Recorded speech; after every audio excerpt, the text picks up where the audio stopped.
तो बिहार की राजनीति जो है सो लगातार चरम पे है और जिस तरह से 2025 में विधानसभा चुनाव होने हैं उसको लेकर नए चेहरे बहुत सारे मैदान में हैं, लेकिन खास जो चेहरे हैं उन पे आज चर्चा हम करने के लिए आज लाइव हैं। और हमारे साथ आशा पार्टी के कहा जाए तो उनके प्रवक्ता हमारे श्वेता तारा जी भी हैं और उधर जदयू के युवा प्रदेश महासचिव विवेक पटेल और हमारे साथ पत्रकारिता से जुड़े हुए प्रशांत कुमार जी भी हैं हमारे साथ। हम तीनों लोगों से भी जानने की कोशिश करेंगे कि बिहार में जिस तरह से राजनीतिक चल रही है और राजनीतिक का जो हवा अभी बह रही है उस हवा में कौन कितना फिट बैठेगा यह आने वाला समय बताएगा। लेकिन जिसका चर्चा है, खासकर बता दें कि आरसीपी सिंह लंबे समय से राजनीतिक में रहे हैं और राजनीति की हर एक चीज़ों को वो उन्होंने बखूबी से देखा है और ख़ासकर जब देखा जाए तो उन्होंने लगातार बिहार में हर जगह वह जाने का काम करते हैं, लोगों से मिलने का काम करते हैं। तो कहीं ना कहीं यह जरूर यह आने वाला जो राजनीतिक है उसमें साबित होगा कि जिस तरह से आरसीपी सिंह अपनी पार्टी बनाए हैं उसमें कहीं ना कहीं जो उनका समीकरण है वो बिहार में एक नया चीज देखने को मिलेगा। दूसरी ओर जब हम चर्चा करेंगे निशांत कुमार को लेकर, तो निशांत कुमार को लेकर भी लगातार जिस तरह से चर्चाएं सामने आ रही है और 2025 में जिस तरह से विधानसभा चुनाव है उसको लेकर भी लगातार पार्टियां और विपक्ष भी लगातार निशांत कुमार को लेकर राजनीतिक में लाने को लेकर चर्चा है। और आप कई बार देखे होंगे कि निशांत कुमार ने पिछले सालों में नहीं आए थे कैमरा के नज़दीक, लेकिन इन दिनों जब दिल्ली से आते हैं या फिर कहीं जाते हैं तो मीडिया से रूबरू होते हैं। तो निशांत कुमार को लेकर भी इस साल काफ़ी चर्चा है। और दूसरी ओर जब बात करेंगे तो तेजस्वी यादव भी अपनी ताकत पूरी लगा चुके हैं और लगातार वह लगा रहे हैं कि इस बार जो है सो हमारी पार्टी सबसे ज़्यादा से ज़्यादा सीट जीत कर आए और सरकार हम पूर्ण बहुमत से बनाए। लेकिन कहीं ना कहीं सबसे ज़्यादा चर्चा इन तीनों को लेकर है बिहार में। और जिस तरह से मांझी की पार्टी भी जो है सो संतोष कुमार को आगे लाने की कोशिश कर रहे हैं, तो कहीं ना कहीं उनका भी चर्चा खास देखने को मिल रहा है। हम इस सारी चर्चा को लेकर चर्चा करेंगे, एक एक लोगों से हम जानने की कोशिश भी करेंगे कि आपका क्या राय है, आप क्या सोचते हैं अपनी पार्टी के बारे में और बिहार की राजनीतिक में जिस तरह से हवा चल रही है उसमें आपका योगदान, पार्टी का योगदान किस तरह से रहेगा। जा रहे हैं जिस मुद्दे को लेकर कि बिहार में राजनीतिक में जिसकी चर्चा है उसमें सबसे पहले हम आज निशांत कुमार को लेकर चर्चा करेंगे। निशांत कुमार को चर्चा इसलिए करेंगे क्योंकि नए चेहरे, युवा चेहरे हैं और उधर आरसीपी सिंह हैं और तेजस्वी यादव। हमारे साथ सबसे पहले पत्रकार प्रशांत कुमार जुड़े हुए हैं। प्रशांत जी, बताइए कि बिहार में जिस तरह से नए वर्ष का आगमन होते ही चर्चा होने लगी है, नए चेहरे जो सामने हैं 2-3 उसका ज़्यादा हाईलाइटेड कहा जाए तो किया जा रहा है और चर्चा में ज़्यादा है, आपका क्या कहना है? सबसे पहली बात, बिहार में जो है 15 साल लालू राबड़ी की सरकार रही, उसके बाद एनडीए गठबंधन की सरकार रही जिसमें नीतीश कुमार और भाजपा सहयोगी की भूमिका में रहे। अभी अगर जिस तरीके से आप देखिएगा, भाजपा जिस प्रकार से परिवारवाद का जो है ढिंढोरा पीसती रही है, ऐसे परिवेश में अगर निशांत कुमार आगे बढ़ के आते हैं तो कहीं ना कहीं एनडीए को इसका थोड़ा सा नुकसान झेलना पड़ेगा। क्योंकि अगर लालू यादव पे आरोप लगते हैं कि तेजस्वी यादव जो है परिवारवाद के अनुयायी है या उनके उत्तराधिकारी के तौर पे है, लालू यादव के उत्तराधिकारी के तौर पे, तो सम्राट चौधरी भी देखिए भारतीय जनता पार्टी में कहीं ना कहीं शकनुल चौधरी के उत्तराधिकारी के रूप में है। और नीतीश कुमार भी अगर निशांत कुमार को ले आते हैं तो एक परिवारवाद कह के जो विपक्ष को घेरा जाता है तो एनडीए ये नहीं कर पाएगी। लेकिन हाँ, ये बेहतर रहेगा कि अगर कोई भी युवा किसी भी दल से प्रतिनिधित्व देगा तो ये कहीं ना कहीं बिहार को अच्छे जगह पे ले जाने के लिए एक सकारात्मक पहल होगी। जी, हमारे साथ विवेक पटेल, क्या कहना चाहेंगे निशांत कुमार को लेकर जिस तरह से चर्चाएं हैं और राजनीतिक में लाने को लेकर पार्टियां भी आवाज उठा रही है, परिवार भी आवाज उठा रहा है और विपक्ष भी आवाज उठा रहा है। विवेक, किस चीज के बारे में बोले आशीष जी? नमस्कार। नमस्कार। निशांत जी को लेकर क्या कहना है? नया चेहरा जो है सो अभी 2025 में दिख रहा है। और चर्चाएं काफ़ी, आपकी पार्टी के परिवार, उनके परिवार के लोग भी, लगातार पार्टी के लोग भी आवाज़ उठा रहे हैं कि निशांत कुमार को राजनीतिक में आ जाना चाहिए। क्या कहना चाहेंगे इसमें जो चर्चाएं चल रही है? इधर आरसीपी सिंह है, उधर तेजस्वी यादव हैं, और आपका निशांत कुमार की भी चर्चाएं हैं 2025 में। देखिए आतिश जी, निशांत कुमार चूंकि इस देश के सबसे सफल मुख्यमंत्री के बेटे हैं, ठीक है, तो उनका कोई भी बयान सुर्खियां बटोरेगा ही। और अभी निशांत जी ने सिर्फ अपने पिता को, क्योंकि देखिए राजनीति अब ओछेपन की ओर बढ़ चला है। तेजस्वी यादव जिस तरह से व्यक्तिगत तौर पर नीतीश जी को टारगेट कर रहे हैं कि वो अस्वस्थ चल रहे हैं, तो उनको लेके उनके पुत्र निशांत जी ने तो एक मार्मिक अपील की। एक लंबे समय से एक निशांत जी के बयान को आप एक पुत्र का बयान समझ सकते हैं।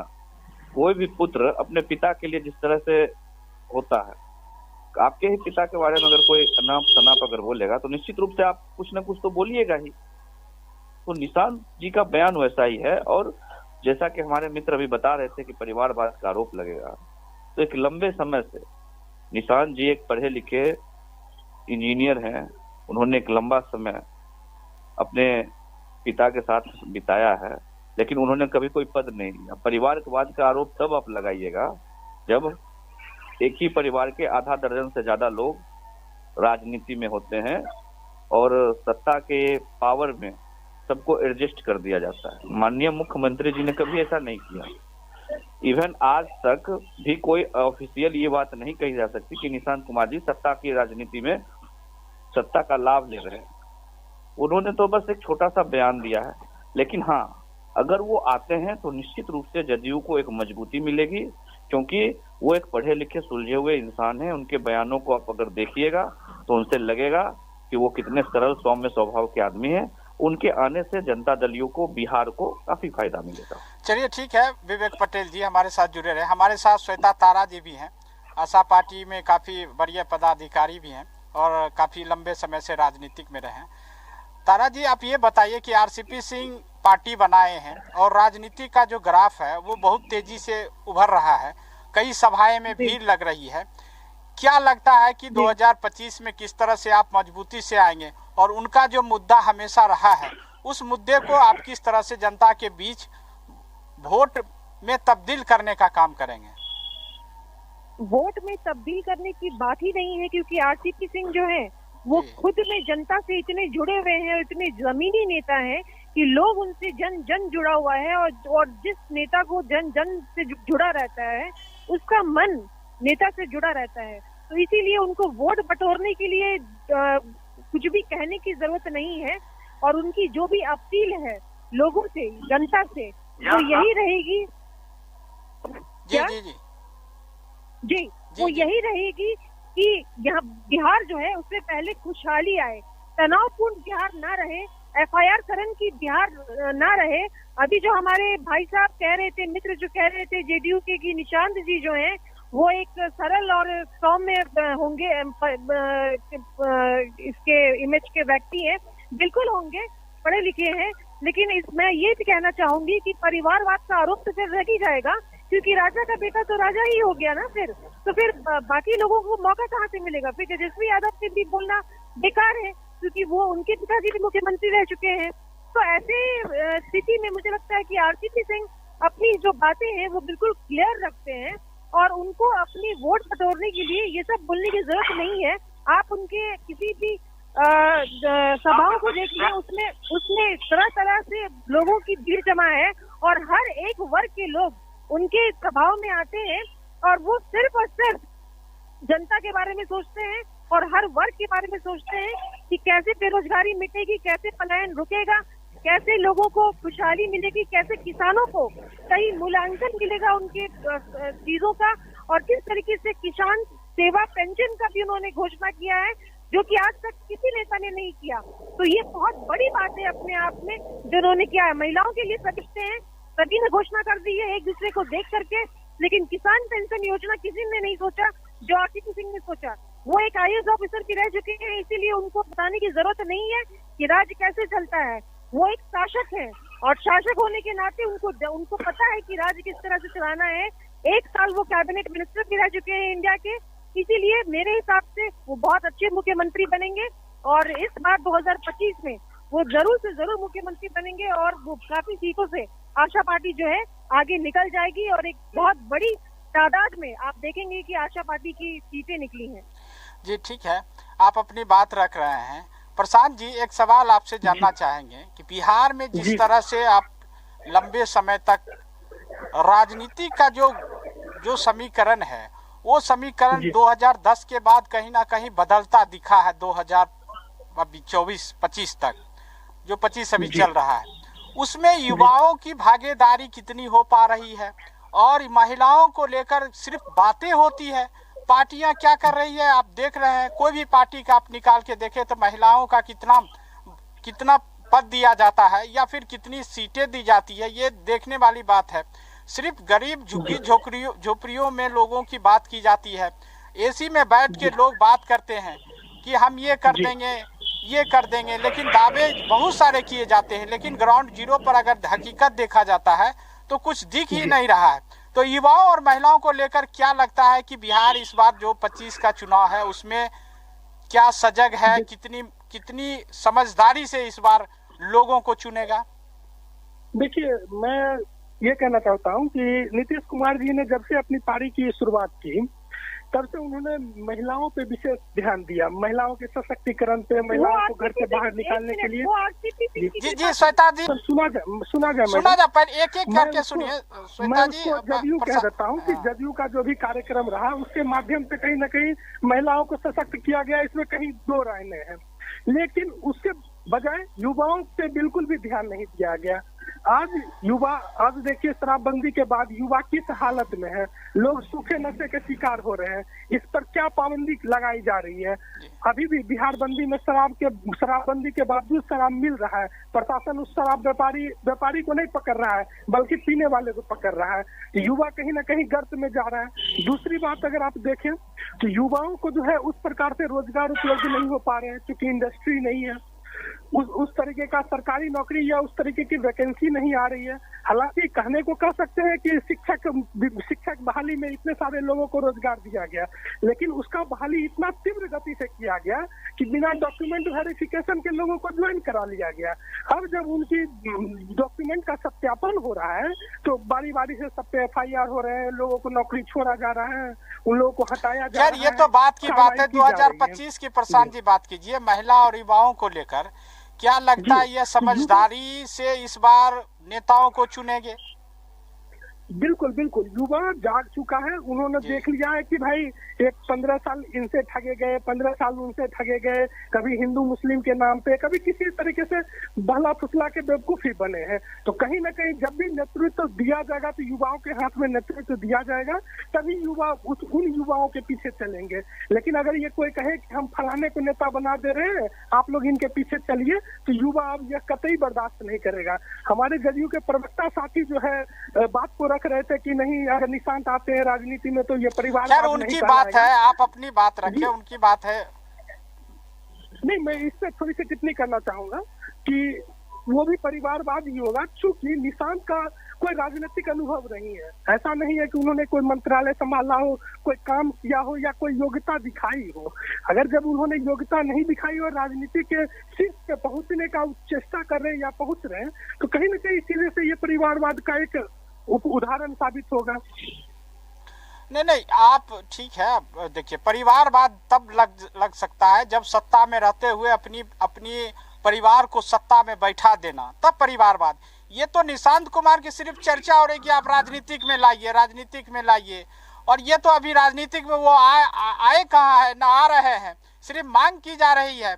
तो ये तो वो अपनी बात रख रहे हैं जदयू वाले। और महिला को लेकर जिस तरह से आप बात कर रहे हैं, महिला तो सजग है। आज के डेट में अगर देखा जाए, बिहार में हर गांव में आप जाएंगे तो युवा अगर आप लेंगे 8 वर्ष से लेके 23 वर्ष के युवाओं को और महिलाओं को, लड़कियों के हाथ में एंड्रॉयड मोबाइल है, सारी बात वो समझ रहे हैं।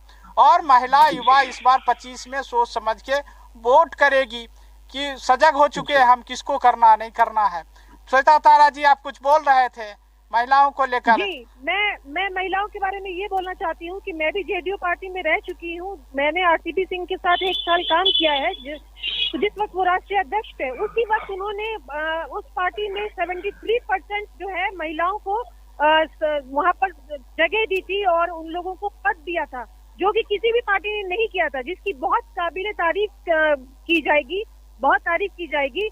और जहाँ तक महिलाओं की बात है तो अभी मैं ये बात जरूर कहना चाहूंगी अपने माननीय प्रधानमंत्री जी के लिए कि उन्होंने 2030 में तो 34% महिलाओं का आरक्षण बिल पास कर ही दिया है। तो महिलाओं को जागरूक करने का तो काम हो ही रहा है और बहुत अच्छे तरीके से हो रहा है। लेकिन आरसीपी सिंह के टाइम में ये शुरुआत हुई थी और उनकी वजह से ये शुरू हुआ था। उसी तरीके से आशा पार्टी में भी आप देखेंगे अभी नारी दिवस, अंतर्राष्ट्रीय नारी दिवस, उस दिन कितनी धूमधाम से नारी दिवस को मनाया जाएगा क्योंकि उन्होंने महिलाओं को बहुत आगे बढ़ाने का काम किया है। मैडम, टिकट कितना मिलेगा? ये सोचा टिकट कितना मिलेगा ये भी बता दीजिए ना। टिकट भी बिल्कुल मिलेगा, जो बिल्कुल आप समझ रहे हैं आशा पार्टी में, तो आप ये बात को समझ लें कि जो भी वहाँ पे सशक्त रहेंगी महिलाओं को सशक्त किया जा रहा है, प्रशिक्षण चल रहा है और उसी हिसाब से टिकट हो सकता है कि आपको आधा से आधा आप देखेंगे कि महिलाएं रहेंगी और 2030 में तो शॉर्ट आधा से ज्यादा महिलाएं आपको नजर आएंगी हर एक सीटों पर। जी, विवेक जी क्या कहना चाहेंगे महिलाओं और युवाओं को लेकर? सिर्फ 2025 की हम बात करने जा रहे हैं क्योंकि लोग सजग हो चुका है। देखिए आतिश जी, जितना काम माननीय मुख्यमंत्री जी ने महिलाओं के लिए किया, युवाओं के लिए किया, पिछले 1 दशक में पूरे भारत में अगर सबसे ज्यादा सरकारी नौकरियां किसी स्टेट ने सृजित की हैं तो वो बिहार है। और ये हम नहीं कर रहे हैं, ये केंद्र सरकार का डेटा है जी। केंद्र सरकार की प्रमाणित एजेंसी का डेटा है कि पिछले 1 दशक में अगर सबसे ज्यादा सरकारी नौकरियां किसी राज्य ने सृजित की हैं तो वो बिहार ने की। महिलाओं के लिए आरक्षण माननीय मुख्यमंत्री जी ने लाया। आज आप देख लीजिए कि पुलिस बल में कितनी सारी महिलाओं को नौकरियां हुई हैं, शिक्षक में कितनी सारी महिलाएं। अब आज गांव सुदूर देहात में जाइए, स्कूटी पे बैठ के महिलाएं जा रही हैं स्कूलों में पढ़ाने के लिए।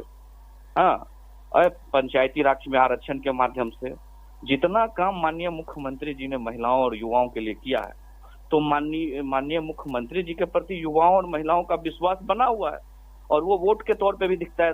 2024 का जो चुनाव हुआ है लोकसभा, उसमें भी तो आपने देखा ना कि किस तरह से वोट का ध्रुवीकरण हुआ माननीय मुख्यमंत्री जी के पक्ष में।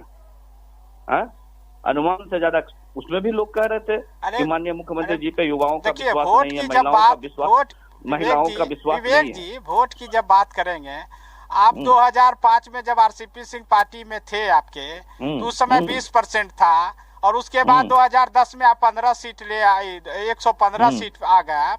उसके बाद आपका ग्राफ कहाँ है? 15% पर आप अटक गए। खैर, वोट की हम चर्चा नहीं करें, हम सिर्फ यह चर्चा करें कि चेहरा 2025 में जिस तरह से सुनिए ना, नहीं, मुद्दे से भटकाना नहीं है, मुद्दे से भटकाना नहीं। आप ये बताइए कि युवा और महिलाओं किसको चुनेगा इस बार? सजग हो चुका है। मैं आपकी बात को पूरा करता हूँ कि 2005 और 10 में आरसीपी सिंह साथ में थे, तो 15 में और 20 में भी तो आरसीपी सिंह नहीं, वो केंद्र चले गए थे। बिहार में वो नहीं, वो बिहार की राजनीति में थे और उन्हीं के धोखे का परिणाम था 2020। आरसीपी सिंह जैसे लोग, आरसीपी सिंह जैसे लोगों ने, बोल दीजिए आरसीपी सिंह जैसे लोगों ने, आरसीपी सिंह 2015, सुनिए नीतीश कुमार के साथ जब केंद्र गए, ठोकने का काम, महिलाओं को टिकट देना, ये आगे बढ़ाना, ये आरसीपी सिंह का ही दिया हुआ देन है। ये आपको मानना पड़ेगा कि आरसीपी सिंह ने 2005 में जब आए तो लगातार जिस तरह से पार्टियां में थे, दोनों थे, तो महिलाओं को सजग हुआ। ये देखिए आप विवेक जी सुन लीजिए मेरी बात को। लंबे समय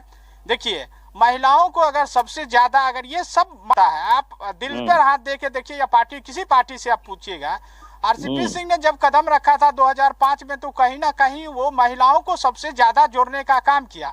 आज भी पार्टी बना है तो सबसे ज्यादा महिलाओं को, आप बात कर रहे हैं जेडीयू में कितने महिला मंत्री है हमको बताइए, भाजपा में कितना महिला मंत्री है बताइए, राजद में कितना महिला मंत्री है बताइए। आप बताइए ना कि महिला मंत्री कितने हैं? है ही नहीं, सिर्फ महिलाओं की बात कर रहे हैं। तो खैर उसकी हम चर्चा सिर्फ यह कर रहे हैं कि चेहरा निशांत कुमार नए चेहरा अभी आ रहे हैं सामने, चर्चा है। आरसीपी सिंह का चेहरा है, उधर तेजस्वी यादव चर्चा में है। क्या आखिरी सवाल, एक आखिरी सवाल 30 सेकेंड का सबसे लेना चाहेंगे कि 2025 में जो महिला और युवाओं का जो सोच है वो किस ओर रुख करेगा? विवेक जी पहले आप ही बता दीजिए। देखिए 2025 में माननीय मुख्यमंत्री जी में युवा और महिला दोनों का भरोसा कायम है और आप उसका परिणाम देखिएगा, ठीक है। 25 से 30 फिर से नीतीश और कहीं कोई चेहरा नहीं है। पर निशांत जी को राजनीतिक में लाने के बाद देखिए निशांत जी की राजनीति में लाने का वो उनका निर्णय होगा, ये हमारा निर्णय नहीं हो सकता है। श्वेता तारा जी क्या कहना चाहेंगे? 25 में आप पूरे ताकत से आ रहे हैं, आरसीपी सिंह लगातार बयान भी दे रहे हैं, आपका क्या कहना है युवा और महिलाओं को लेकर जो सजग है?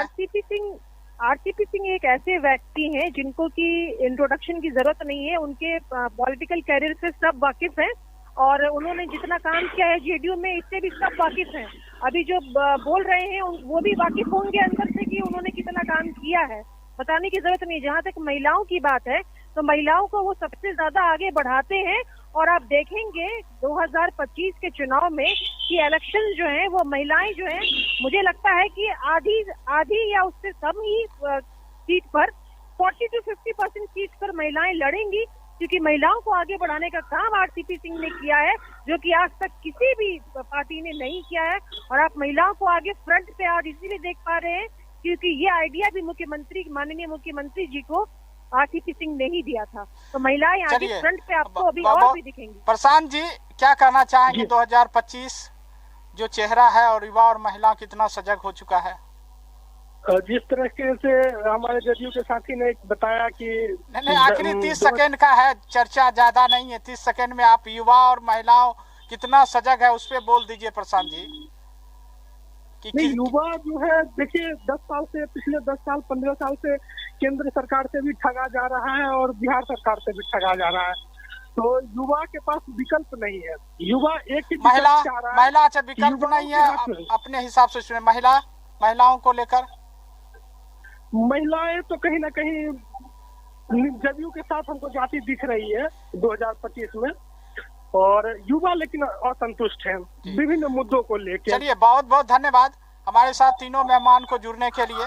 अपन बोलिए, अपन विचार कार्यक्रम इस तरह से लगातार हम लाइव करते रहते हैं और चर्चा करते रहते हैं। अपनी बात पार्टी से रखे हैं, जदयू से विवेक पटेल जी थे और अपनी बात रखे, श्वेता तारा जी थे, आशा पार्टी के वरीय पदाधिकारी हैं, प्रशांत जी हमारे थे जर्नलिस्ट हैं, उन्होंने भी सारी बात को रखे हैं। लेकिन 2025 में जिस तरह से चुनाव की बिगुल कहा जाए तो फूकने का जो सिलसिला है वो जारी हो चुका है, और जिस तरह से चेहरे नए हैं, आरसीपी सिंह, निशांत कुमार, तेजस्वी यादव, इस चेहरे को लेकर लगातार राजनीतिक माहौल हमेशा गर्म देखने को मिल रहा है और लगातार इस पर हम चर्चा करते रहेंगे हर एक कार्यक्रम में, और भी लोगों से जोड़ने की कोशिश करेंगे और चर्चा भी करेंगे कि आप बिहार में जिस तरह से चर्चाएं हैं उस पर आपका क्या कहना है।